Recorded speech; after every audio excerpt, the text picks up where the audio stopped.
लेकिन मैं पहले शुरू कर रहा हूं डिबेट स्वामी दीपांकर से, उसके बाद मैं प्रेम शुक्ला जी आ रहा हूं आपके पास। स्वामी जी, आपने एक यात्रा शुरू की थी, मैंने मनमोहन मन नहीं कहा।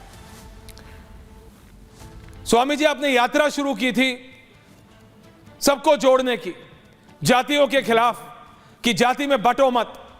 बाबा ने यही तो कहा, बंटोगे तो कटोगे, एक रहोगे तो नेक रहोगे। एक रहो, आप हिंदुओं को जोड़ो। बाबा एकता की बात करें तो आप लोग कम्युनल हो। मौलाना साहब महाराष्ट्र में रशीदी जी फतवा जारी कर दें, खुलेआम बोलें कि सब अगर दीन तक को ले आए बीच में और बोले अगर बचाना है या ध्यान रखना है तो कांग्रेस को वोट करो, वो सेक्युलर है, वो भारत बचाने के लिए हो जाता है। स्वामी दीपांकर शांतिपूर्वक यात्रा निकाल दे तो वो कम्युनल हो जाते हैं। प्रेम शुक्ला जी, ये भारत में ही ऐसा क्यों? और अब तो स्वामी जी आपका देखा देखी कई सनातनी धर्म गुरुओं ने अपने अपने तरीके से यात्राएं और सनातन धर्म बोर्ड और क्या क्या आपका मोड फॉलो हो रहा है। स्वामी दीपांकर जी, उसके बाद मैं राजनेताओं के पास जा रहा हूं। Sir 2 minutes to you. मैं समझता हूं ऐश्वर्या भाई कि ये यात्रा अपने आप में ऐतिहासिक होगी। ये यात्रा सबको जोड़ने वाली होगी और सबको तोड़ने वाला चाहे जो भी हो वो गलत है। और रही बात एक रहोगे तो नेक रहोगे, बटोगे तो कटोगे, कटोगे के अर्थ मात्र तलवार से ही या चाकू छुरी ही नहीं होता। कटने का अर्थ होता है 47 में सिंध के अंदर, लाहौर के अंदर हिंदू, सिंधी और पंजाबी अपनी एक मेजॉरिटी में थे, 6 महीने में गायब और साफ हो गए। 90 में कश्मीरी पंडित डोमिनेट करते थे, कश्मीरी हिंदू कश्मीर में 6 महीने में साफ हो गए। कांधार से हिंद कुश से साफ हो गए। कुछ कहने जैसा अगर बचता है तो और 50 उदाहरण देने को तैयार हूं। मगर मात्र काटने का अर्थ यही नहीं होता। अपनी जड़ों से, अपने अस्तित्व से, अपने व्यक्तित्व से, अपनी संस्कृति से, अपने भाव से और अपने विचार से और अपने परिवार से कटने को भी कटना ही कहते हैं। एक ही दृष्टिकोण से देखना नहीं चाहिए। और सुनने में तो यह भी आया कि कल खड़गे जी ने बड़ी रोचक बात कही कि भगवा पहने हैं तो बाहर जाइए, अगर बीच राजनीति करना है तो सफेद पहनिए। मैं हैरत में था इस विचार को सुनकर। 1948 में राघव दास जी को किसने लड़ाया था फैजाबाद से? मुझे बताने की जरूरत है? कांग्रेस ने ही लड़ाया था आचार्य नरेंद्र देव के विरुद्ध। तब भगवा सही था। और भगवा के ही लिए मात्र क्वेश्चन मार्क है। मदनी जी को लाना हो अगर जो उसमें, तो उसके लिए दिक्कत नहीं है।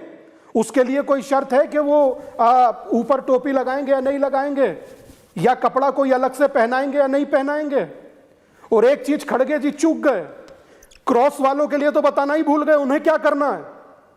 तो मैं समझता हूं कि कुछ भी कहने से पहले 50 बार सोचना चाहिए। राजनीति करिए साफ। क्यों सनातन पर या क्यों भगवा पर? भगवा से क्या दुश्मनी है? क्या भगवा पहनना गुनाह है? भगवा पहनकर स्वामी विवेकानंद सरस्वती चले थे। भगवा रामकृष्ण परमहंस ने पहना था, वनवास में राम ने पहना था। भगवा पहनना कोई अपराध हो सकता है? और छोड़ दीजिए, सूर्य जब उदय होता है तो भगवा, अस्त होता है तो भगवा। क्या उसके खिलाफ भी खड़गे जी आंदोलन करेंगे? नहीं भाई, सूरज को सफेद करो। मजाक मत किया कीजिए, राजनीति कीजिए। क्यों हास्यास्पद बात करते हैं? और यात्रा में समझता हूं कि जो सन्यासी निकाल रहे हैं, आपका देखा जाने वाला शो है ऐश्वर्या भाई, सभी से करबद्ध प्रार्थना, हर सन्यासी बाहर निकलकर सनातन को संगठित करे। जातियों में विभाजित होना अभिशाप है और एक होना, संगठित होना भारत के लिए, भविष्य के लिए ताकत। संगठित सनातन, मजबूत भारत हर व्यक्ति को करना चाहिए। Everyone on. रशीदी जी, मैं आपका व्यू पॉइंट जानना चाह रहा हूं, उसके बाद मैं प्रेम शुक्ला जी के पास जा रहा हूं, अजीज खान साहब के पास जा रहा हूं। आप बताइए मेरे को, झारखंड हो, उत्तर प्रदेश हो, महाराष्ट्र हो, दिल्ली तो अभी आने वाला है, आप आरोप बीजेपी पे लगाते हैं, बीजेपी आरोप विपक्ष पे लगाती है कि हम तो हिंदू मुसलमान नहीं, बीजेपी कहते हैं हम विकास की बात कर रहे हैं, आप बोलते हो बीजेपी बांटने की बात कर रही है। इतना तो रियलिटी है कि हिंदू मुसलमान पे हो रहा है इलेक्शन, चाहे झारखंड हो, महाराष्ट्र हो या उत्तर प्रदेश के बायपोल्स। रशीदी जी,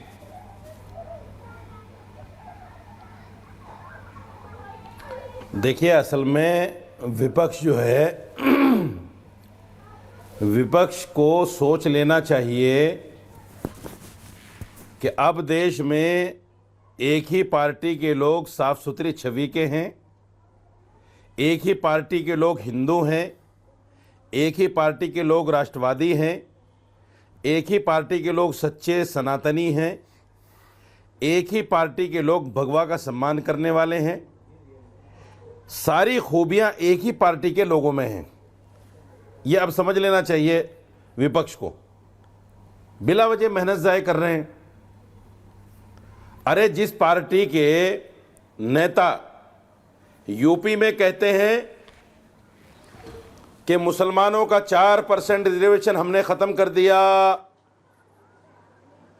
और फिर वही नेता जब जम्मू कश्मीर में मुर्तज़ा भाई को चुनाव जितवाने के लिए जाते हैं तो कहते हैं ईद पर, मुहर्रम पर, बकरीद पर 2-2 सिलेंडर मिलेंगे। 6,000 मोदी जी देते हैं, 10,000 मुर्तज़ा भाई देंगे, मुर्तज़ा भाई को जितवा दीजिए। अरे जिस पार्टी के लोग एक नेता को भर भर गालियां देते थे, बुरा भला कहते थे, सबसे बड़ा करप्ट कहते थे, जब वो उस पार्टी में आए तो सबसे बड़े साफ सुथरे और उप मुख्यमंत्री बना दिए गए। ऐसे पार्टी के लोगों को भला विपक्ष बुरा कहता है, कितनी बुरी बात है। जिनके पास ऐसी मशीन हो, अजीज साहब आ रहा हूं, चाहे जितना भ्रष्ट आदमी हो, एक बार आ जाए मशीन में, साफ होकर निकले। ऐसी पार्टी को भला ये लोग बुरा भला कह रहे हैं, कमाल की बात है। और वो पार्टी जो मुसलमान के खिलाफ नफरत का एक लफ्ज नहीं बोलती, जो कभी नहीं कहती मुसलमान के दोस्तान कब्रिस्तान या पाकिस्तान, जो कभी नहीं कहती हिंदुस्तान में रहना है तो जय श्री राम कहना है, ऐसी पार्टी के खिलाफ कह रहे हैं कि हिंदू मुसलमान कर रही है। अजीब बात है। वो पार्टी जिसके मुख्यमंत्री ये कहते हो कि हम यहां मियाँगर्दी नहीं होने देंगे आसाम में, ऐसी पार्टी के नेताओं को आप बुरा भला कहते हो। भाई विपक्ष के लोगों, क्या हो गया आपको? असल पार्टी तो यही है जिसने जंगे आजादी में हर नेता के पुरखों में से 20-20, 30-30, 50-50, 100-100 लोग मिलेंगे जंगे आजादी में शहीद हुए हुए। एक पार्टी ये बीजेपी तो है। यही वो पार्टी है जिसके पीछे जो संगठन काम करता है, वो संगठन देश के झंडे को मानता है। 52 साल प्रेम जी का ऑडियो आप रखिए। प्रेम जी अब इनका दर्द निकल, अब आए मुद्दे पर नहीं फैलाया, अब आए मुद्दे पे। कमाल की बात है। विपक्ष को क्या हो गया?